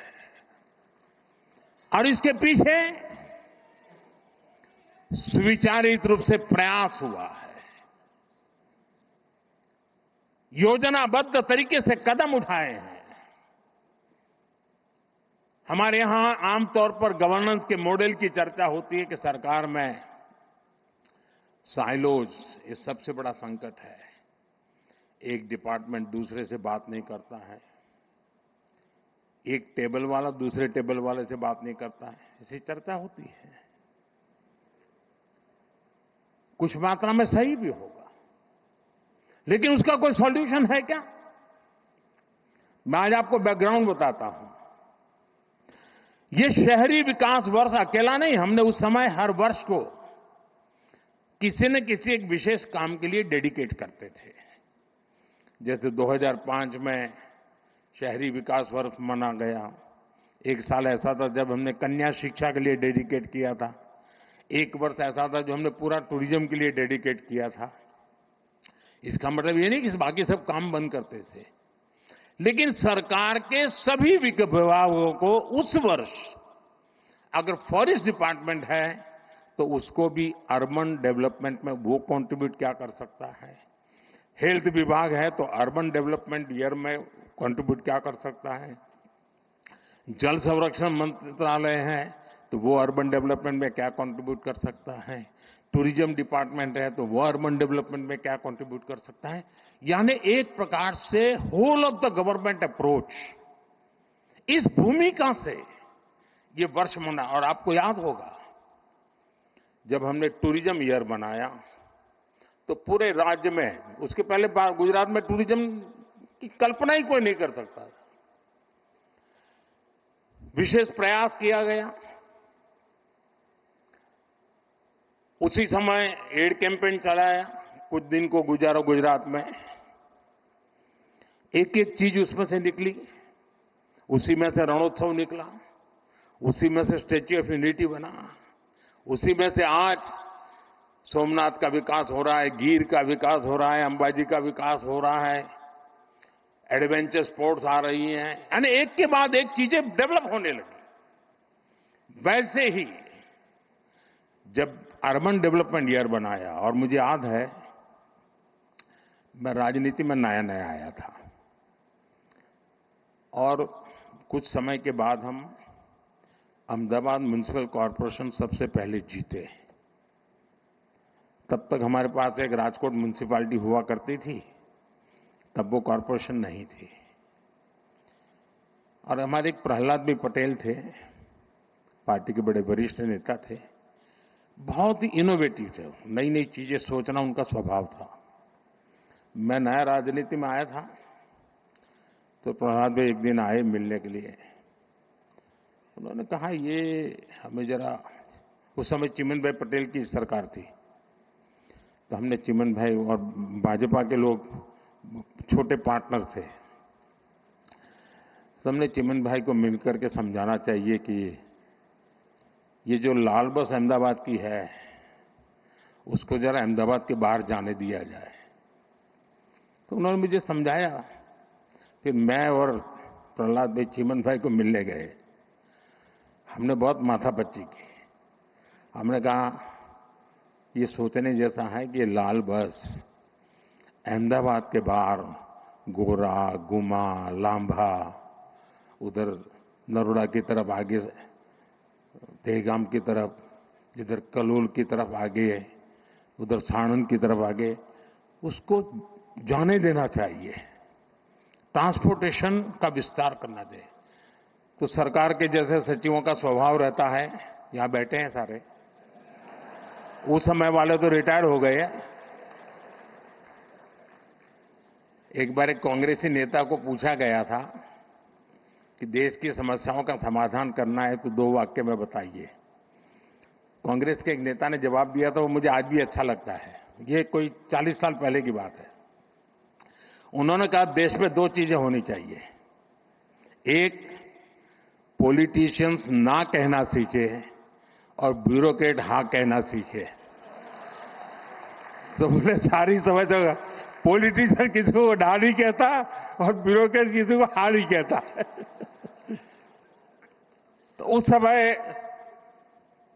चिमन भाई के पास गए तो उन्होंने पूछा सबसे, हम दोबारा गए, तीसरी बार गए, नहीं एसटी को नुकसान हो जाएगा, एसटी को कमाई बंद हो जाएगी, एसटी बंद पड़ जाएगी, एसटी घाटे में चल रही है, लाल बस वहां नहीं भेज सकते, मगर बहुत दिन चला, 3-4 महीने तक हमारी माथापच्ची चली। खैर हमारा दबाव इतना था कि आखिर लाल बस को लांबा, गोरा, गुमा ऐसा एक्सटेंशन मिला। उसका परिणाम है कि अहमदाबाद का विस्तार तेजी से उधर साणंद की तरफ हुआ, इधर देहगाम की तरफ हुआ, उधर कलोल की तरफ हुआ, उधर अहमदाबाद की तरफ हुआ। तो अहमदाबाद पर जो प्रेशर एकदम तेजी से बढ़ने वाला था, उसमें तेजी आए, बच गए। छोटी सी बात थी। तब जाकर के, मैं तो उस समय राजनीति में नया था, मुझे कोई ज्यादा इन चीजों को मैं जानता भी नहीं था, लेकिन तब समझ में आता था कि हम तत्कालीन लाभ से ऊपर उठ करके सचमुच में राज्य की और राज्य के लोगों की भलाई के लिए हिम्मत के साथ, लंबी सोच के साथ चलेंगे तो बहुत लाभ होगा। और मुझे याद है जब अर्बन डेवलपमेंट ईयर मनाया तो पहला काम आया ये एंक्रोचमेंट हटाने का। अब जब एंक्रोचमेंट हटाने की बात आती तो सबसे पहले रुकावट बनता है पॉलिटिकल आदमी, किसी भी दल का वो आके खड़ा हो जाता है, क्योंकि उसका लगता है मेरे वोटर है, तुम तोड़ रहे हो। और अफसर लोग भी बड़े चतुर होते हैं। जब उनको कहते हैं कि ये सब तोड़ना है तो पहले जाकर को हनुमान जी का मंदिर तोड़ते हैं। तो ऐसा तूफान खड़ा हो जाता है कि कोई भी पॉलिटिशियन डर जाता है। उसको लगता है ये हनुमान जी का मंदिर तोड़ दिया वाहो। हमने बड़ी हिम्मत दिखाई। उस समय हमारे आईके शायद अर्बन मिनिस्टर थे और उसका परिणाम ये आया कि रास्ते चौड़े होने लगे तो जिसका 2 फुट 4 फुट कटता था वो चिल्लाता था, लेकिन पूरा शहर खुश हो जाता था। इसमें एक स्थिति ऐसी बनी, बड़ी इंटरेस्टिंग है। अब मैंने तो 2005 अर्बन डेवलपमेंट ईयर घोषित कर दिया। उसके लिए कोई 80-90 पॉइंट निकाले थे। बड़े इंटरेस्टिंग पॉइंट है। तो पार्टी से ऐसे ही मेरी बात हुई थी कि भाई ऐसा एक अर्बन डेवलपमेंट ईयर होगा, जरा सफाई वगैरह के कामों में सबको जुड़ना पड़ेगा सब। लेकिन जब ये तोड़ना शुरू हुआ तो मेरी पार्टी के लोग आए। ये बड़ा सीक्रेट बता रहा हूं मैं। उन्होंने कहा साहब ये 2005 में तो अर्बन बॉडी के चुनाव है, हमारी हालत खराब हो जाएगी। ये सब चारों तरफ तोड़फोड़ चल रही है। मैंने कहा यार भाई ये तो मेरे ध्यान में नहीं रहा। और सचमुच में मेरे ध्यान में वो चुनाव था ही नहीं। अब मैंने कार्यक्रम बना दिया। अब साहब मेरा भी एक स्वभाव है,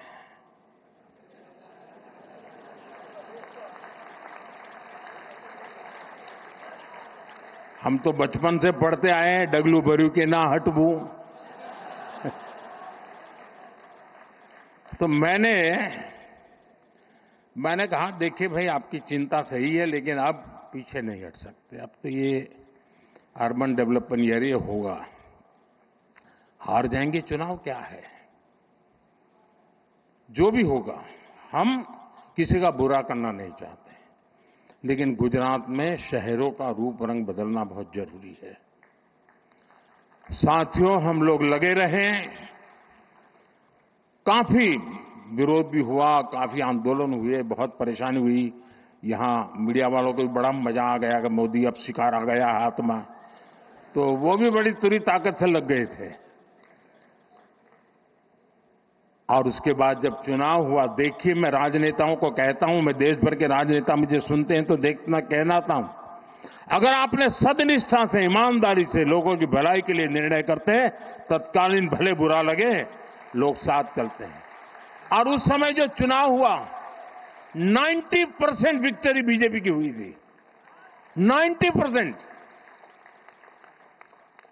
यानी लोग जो मानते हैं कि जनता ये नहीं जा। और मुझे याद है अभी ये जो यहां अटल ब्रिज बना है ना, तो मुझे ये साबरमती रिवर फ्रंट पे, तो पता नहीं क्यों मुझे उद्घाटन के लिए बुलाया था। कई कार्यक्रम थे तो मैंने कहा चलो भी हम भी देखने जाते, तो मैं जरा वो अटल ब्रिज पर टहलने गया। तो वहां मैंने देखा कुछ लोगों ने पान की पिचकारियां लगाई थी। अभी तो उद्घाटन होना था, लेकिन कार्यक्रम हो गया था। तो मेरा दिमाग, मैंने कहा इस पर टिकट लगाओ। तो ये सारे लोग आ गए, साहब चुनाव है। उसके बाद चुनाव था, बोले टिकट नहीं लगा सकते। मैंने कहा टिकट लगाओ वरना ये तुम्हारा अटल ब्रिज बेकार हो जाएगा। फिर मैं दिल्ली गया, मैंने दूसरे दिन फोन करके पूछा, मैंने कहा क्या हुआ टिकट लगाने का। एक दिन भी बिना टिकट नहीं चलना चाहिए। साथियों खैर मेरा मान सम्मान रखते हैं सब लोग। आखिरकार हमारे लोगों ने ब्रिज पर टिकट लगा दिया। आज टिकट भी हुआ, चुनाव भी जीते दोस्तों, और वो अटल ब्रिज चल रहा है। मैंने कांकेरिया का पुनर्निर्माण का कार्यक्रम लिया, उसको टिकट लगाया, तो कांग्रेस ने बड़ा आंदोलन किया, कोर्ट में चले गए। लेकिन वो छोटा सा प्रयास पूरे कांकेरिया को बचा के रखा हुआ है, और आज समाज का हर वर्ग बड़े सुख चैन से वहां जाता है। कभी कभी राजनेताओं को बहुत छोटी चीजें डर जाते हैं। समाज विरोधी नहीं होता है, उसको समझाना होता है, वो सहयोग करता है और अच्छे परिणाम भी मिलते हैं। देखिए, शहरी विकास की एक एक चीज इतनी बारीकी से बनाई गई और उसी का परिणाम था। और मैं आपको बताता हूं, ये जो अब मुझ पर दबाव बढ़ने वाला है, ऑलरेडी शुरू हो गया कि मोदी ठीक है 4 नंबर तो पहुंच गए, बताओ 3 कब पहुंचोगे। इसकी एक जड़ी बूटी आपके पास है। अब जो हमारे ग्रोथ सेंटर हैं वो अर्बन एरियाज है। हमें अर्बन बॉडीज को इकोनॉमी के ग्रोथ सेंटर बनाने का प्लान करना होगा। अपने आप जनसंख्या के कारण वृद्धि होती चले, ऐसे शहर नहीं हो सकते हैं। शहर आर्थिक गतिविधि के तेज तर्रार केंद्र होने चाहिए। और अब तो हमने टियर 2, टियर 3 सिटी पे भी बल देना चाहिए और वो इकोनॉमी एक्टिविटी के सेंटर बनने चाहिए। और मैं तो पूरे देश की नगरपालिका, महानगरपालिका के लोगों को कहना चाहूंगा, अर्बन बॉडी से जुड़े हुए सब लोगों से कहना चाहूंगा कि वे टारगेट करें कि 1 साल में उस नगर की इकोनॉमी कहां से कहां पहुंचाएंगे, वहां की अर्थव्यवस्था का कद कैसे बढ़ाएंगे, वहां जो चीजें मैन्युफैक्चर हो रही हैं उसमें क्वालिटी इंप्रूव कैसे करेंगे, वहां नए नए इकोनॉमिक एक्टिविटी के रास्ते कौन से खोलेंगे। ज्यादातर मैंने देखा नगर पालिकाएं जो नई नई बनती है तो क्या करते हैं, एक बड़ा शॉपिंग सेंटर बना देते हैं। पॉलिटिशियनों को भी जरा सूट करता है, वो 30-40 दुकानें बना देंगी और 10 साल तक लेने वाला नहीं आता है। इतने से काम नहीं चलेगा। स्टडी करके और खास करके जो एग्रो प्रोडक्ट है, मैं तो टियर 2, टियर 3 सिटी के लिए कहूंगा, जो किसान पैदावार करता है उसका वैल्यू एडिशन ये इन नगर पालिकाओं में शुरू हो। आसपास से खेती की चीजें आए, उसमें से कुछ वैल्यू एडिशन हो, गांव का भी भला होगा, शहर का भी भला होगा। उसी प्रकार से आपने देखा होगा इन दिनों स्टार्टअप में भी आपको ध्यान में आया होगा कि पहले स्टार्टअप बड़े शहर के बड़े उद्योग घरानों के आसपास चलते थे। आज देश में करीब 2 लाख स्टार्टअप है और ज्यादातर टियर 2, टियर 3 सिटी में है। और इसमें भी गर्व की बात है कि उसमें काफी नेतृत्व हमारी बेटियों के पास है। बेटियों के पास है। स्टार्टअप की लीडरशिप बेटियों के हाथ में है।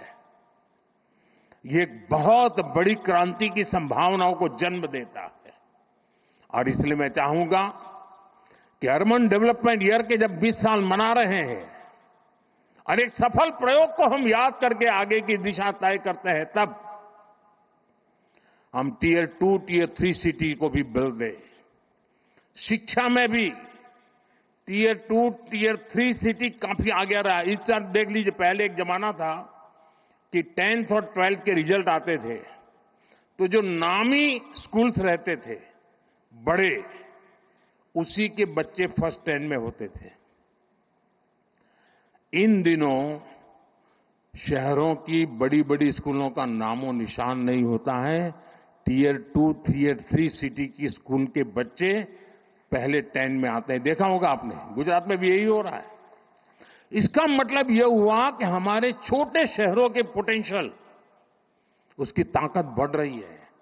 खेल का देखिए, पहले क्रिकेट देखिए आप, क्रिकेट तो हिंदुस्तान में हर गली मोहल्ले में खेला जाता है, लेकिन बड़े शहर के बड़े रहीशी परिवारों से ही खेलकूद क्रिकेट अटका हुआ था।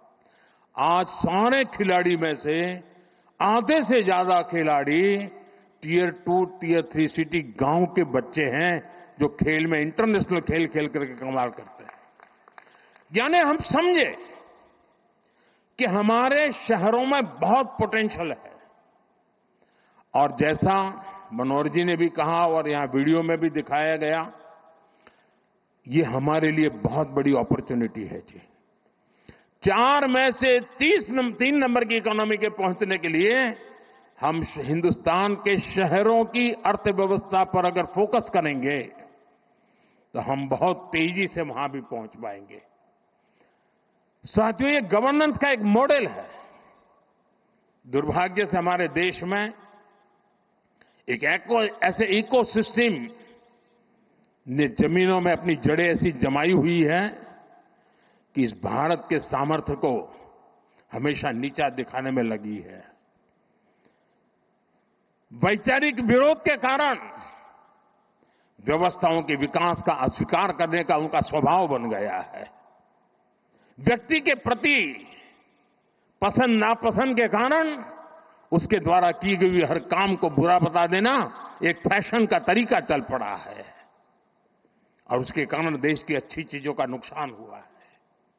ये गवर्नेंस का एक मॉडल है। अब आप देखिए, हमने शहरी विकास पर तो बल दिया, लेकिन वैसा ही जब मुझे आपने दिल्ली भेजा तो हमने एस्पिरेशनल डिस्ट्रिक्ट, एस्पिरेशनल ब्लॉक के विचार किया कि हर राज्य में एकाध जिला, एकाध तहसील ऐसी होती हैं जो इतना पीछे होता है कि वो स्टेट की सारी एवरेज को पीछे खींच ले जाता है। आप जंप लगा ही नहीं सकते, वो बेड़ियों की तरह होता है। मैंने कहा पहले इन बेड़ियों को तोड़ना है और देश में 100 के करीब एस्पिरेशनल डिस्ट्रिक्ट उनको आइडेंटिफाई किया गया। एक 40 पैरामीटर से देखा गया कि यहां क्या जरूरत है। अब 500 ब्लॉक्स आइडेंटिफाई किए हैं। Whole of the government approach के साथ फोकस किया गया, यंग अफसरों को लगाया गया, फुल टेन्योर के साथ काम करे ऐसा लगाया। आज दुनिया के लिए एक मॉडल बन चुका है और जो डेवलपिंग कंट्रीज हैं उनको भी लग रहा है कि हमारे यहां विकास के इस मॉडल की ओर हमें चलना चाहिए। हमारा एकेडमिक वर्ल्ड भारत के इन प्रयास और सफल प्रयासों के विषय में सोचे और जब एकेडमिक वर्ल्ड इस पर सोचता है तो दुनिया के लिए भी वो एक अनुकरणीय उदाहरण के रूप में काम आता है। साथियों, आने वाले दिनों में टूरिज्म पर हमें बल देना चाहिए। गुजरात ने कमाल करके दिया है जी। कोई सोच सकता है कच्छ के रेगिस्तान में जहां कोई जाने का नाम नहीं लेता था, वहां आज जाने के लिए बुकिंग नहीं मिलता है, बुकिंग नहीं मिलता है। चीजों को बदला जा सकता है। दुनिया का सबसे बड़ा ऊंचा स्टैच्यू, ये अपने आप में अद्भुत है। मुझे बताया गया कि वडनगर में जो म्यूजियम बना है, कल मुझे एक यूके के एक सज्जन मिले थे, उन्होंने कहा कि मैं वडनगर का म्यूजियम देखने गया। ये इंटरनेशनल लेवल में इतने ग्लोबल स्टैंडर्ड का वो म्यूजियम बना है और भारत में काशी जैसे बहुत कम जगह हैं कि जो अविनाशी हैं, जो कभी भी मृतप्राय नहीं हुए, जहां हर पल जीवन रहा है, उसमें एक वडनगर है जिसमें 2800 साल तक के सबूत मिले। अभी हमारा काम है कि वो इंटरनेशनल टूरिस्ट मैप पर कैसे आए। हमारा लोथल, जहां हम एक म्यूजियम बना रहे हैं, मैरीटाइम म्यूजियम, 5000 साल पहले मैरीटाइम में दुनिया में हमारा डंका बजता था। धीरे धीरे हम भूल गए। लोथल उसका जीता जागता उदाहरण है। लोथल में दुनिया का सबसे बड़ा मैरीटाइम म्यूजियम बन रहा है।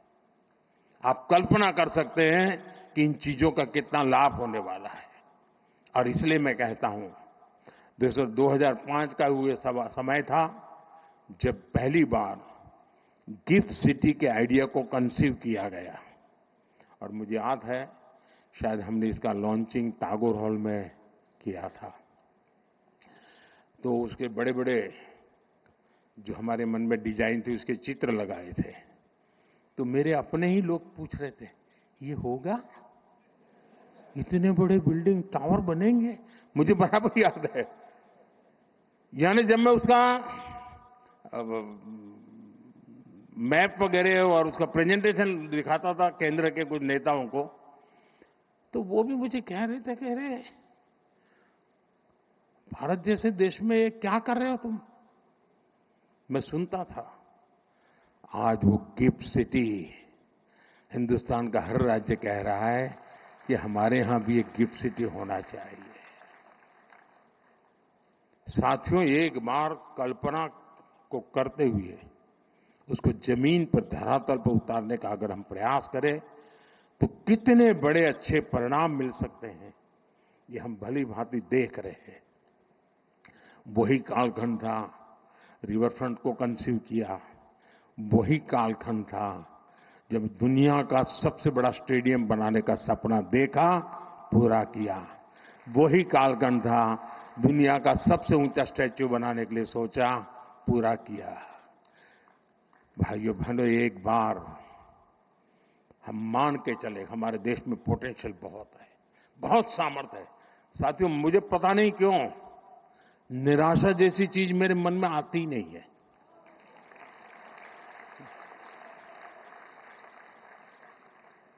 मैं इतना आशावादी हूं और मैं सामर्थ्य को देख पाता हूं जी। मैं दीवारों के उस पार देख सकता हूं, मेरे देश के सामर्थ्य को देख सकता हूं, मेरे देशवासियों के सामर्थ्य को देख सकता हूं, और इसी के भरोसे हम बहुत बड़ा बदलाव ला सकते हैं।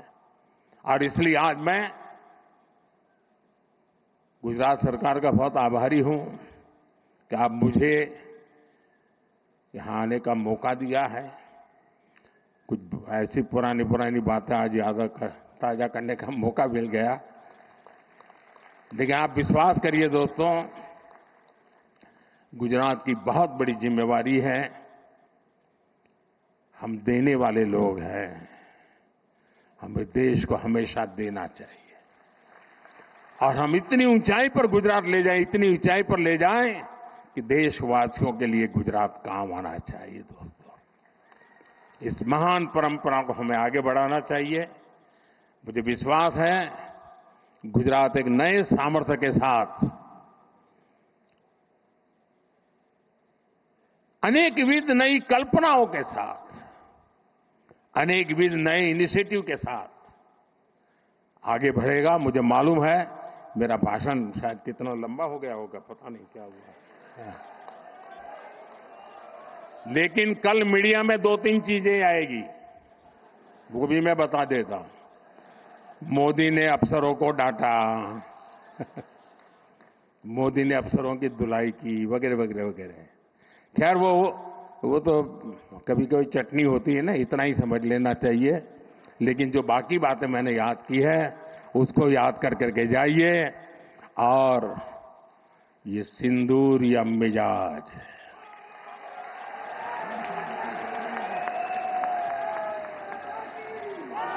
ये सिंदूरिया स्पिरिट, दोस्तों 6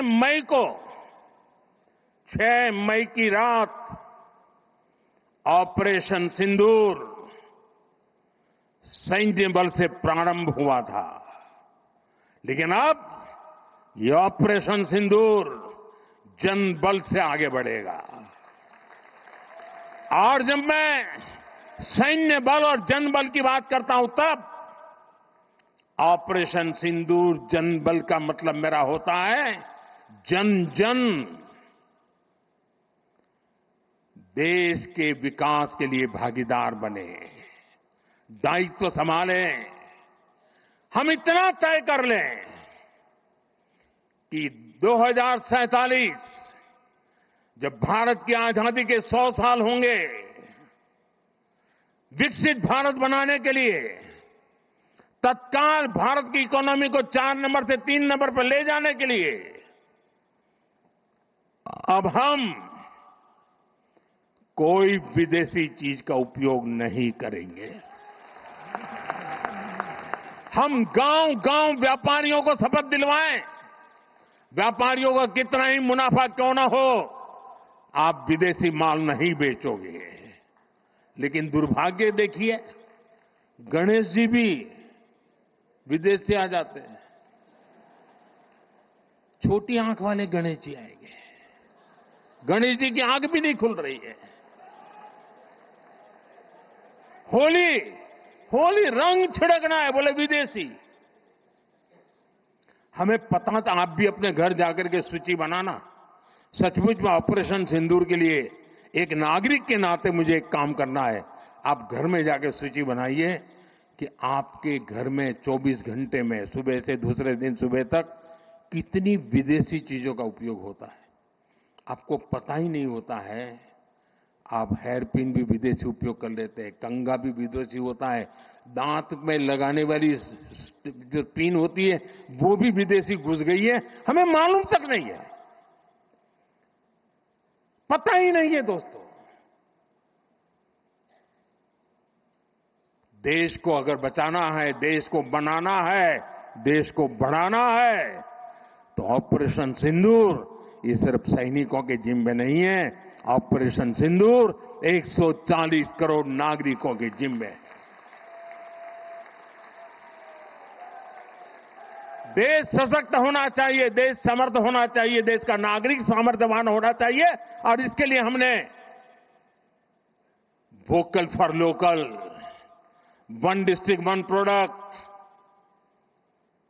मैं मेरे जो आपके पास है फेंक देने के लिए मैं नहीं कह रहा हूं, लेकिन आप नया नहीं लेंगे। और शायद 1-2% चीजें ऐसी हैं जो शायद आपको बाहर के लेनी पड़े, जो हमारे यहां उपलब्ध ना हो। बाकी आज हिंदुस्तान में ऐसा कुछ नहीं। आपने देखा होगा, आज से पहले 25 साल 30 साल पहले विदेश से कोई आता था तो लोग लिस्ट भेजते थे कि ये ले आना, ये ले आना। आज विदेश से आते हैं, वो पूछते हैं कि कुछ लाना है, तो यहां वाले के नहीं, यहां सब है, मत लाओ, सब कुछ है। हमें अपनी ब्रांड पे गर्व होना चाहिए, मेड इन इंडिया पर गर्व होना चाहिए। ऑपरेशन सिंदूर सैन्य बल से नहीं, जनबल से जीतना है दोस्तों। और जनबल आता है मातृभूमि की मिट्टी में पैदा हुई हर पैदावार से आता है। इस मिट्टी की जिसमें सुगंध हो, इस देश के नागरिक के पसीने की जिसमें सुगंध हो, उन चीजों का मैं इस्तेमाल करूंगा। अगर मैं ऑपरेशन सिंदूर को जन जन तक, घर घर तक लेके जाता हूं, आप देखिए हिंदुस्तान को 2047 के पहले विकसित राष्ट्र बना के रहेंगे और अपनी आंखों के सामने देख के जाएंगे। दोस्तों, इसी एक अपेक्षा के साथ मेरे साथ पूरी ताकत से बोलिए, भारत माता की, भारत माता की, भारत माता की। जरा तिरंगे ऊपर लहराने चाहिए। भारत माता की जय, भारत माता की जय, भारत माता की जय। वंदे वंदे वंदे वंदे वंदे वंदे वंदे वंदे वंदे वंदे वंदे वंदे। धन्यवाद जी। माननीय प्रधानमंत्री जी, आपके प्रेरणादायी संबोधन, आपकी गरिमामय उपस्थिति, राज्य और राष्ट्र को अनेकविध भेंट और सशक्त नेतृत्व के लिए हम सभी एक बार हाथ जोड़कर तालियों की